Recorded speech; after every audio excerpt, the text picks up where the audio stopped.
الله ربي واحد وأنا بذلك أشهد ربي واحد. I'd like to mention something that a lot of the Muslims seem to ignore, and that is the importance of the role of the parents in Islam. Ibn Mas'ud, may Allah be pleased with him, asked the Prophet ﷺ once, and he said, "O Prophet of Allah, what is the best deed to Allah Azza wa Jal?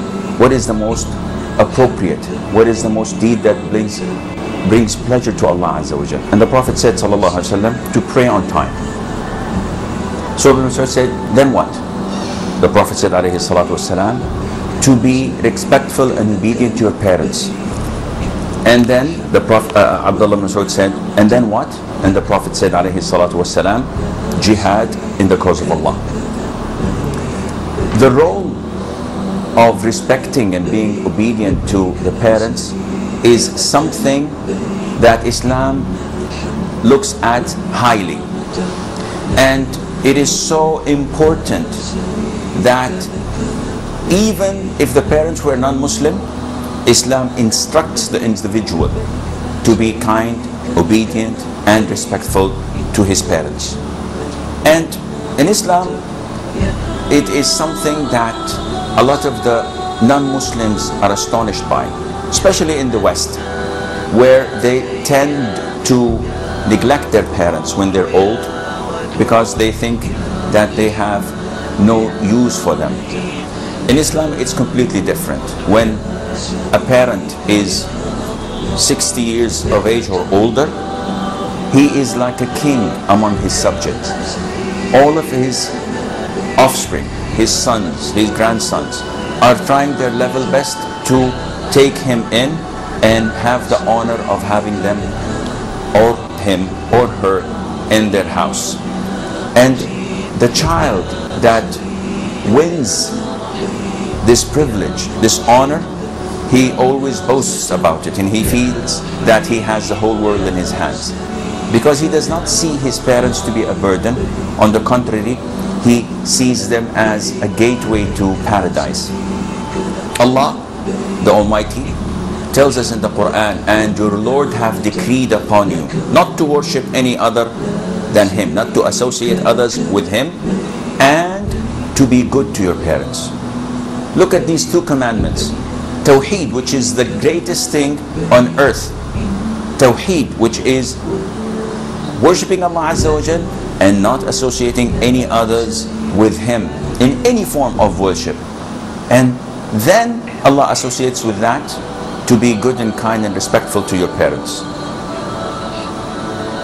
People, with regard to their obedience and respect to their parents, are divided into three sections or three types. The first type is those who do what they have to do in terms of obligations.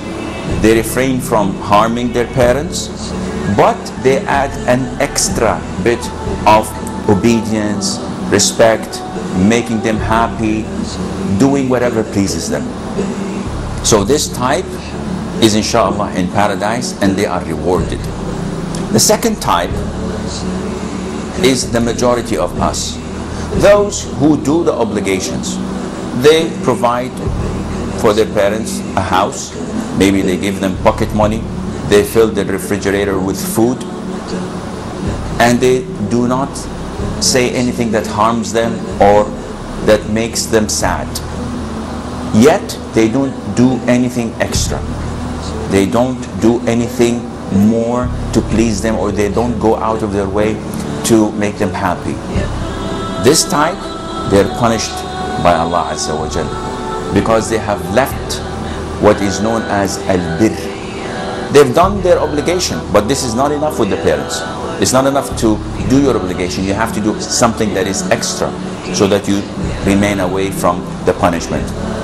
And the third type are the minority, but they are the most severely punished on the Day of Judgment, or among those who are severely punished. And those who do not do their obligation, and they add to that insult, They may shout at their parents. They may beat their parents. Unfortunately, as I've seen some cases, very little, but there are people who are that evil. May Allah Azza wa Jal protect us all and the Muslims. Therefore, one should try his level best to be among the first type. Their time is limited, yet if you look at the things you can do without any problem, it's not going to cost you anything.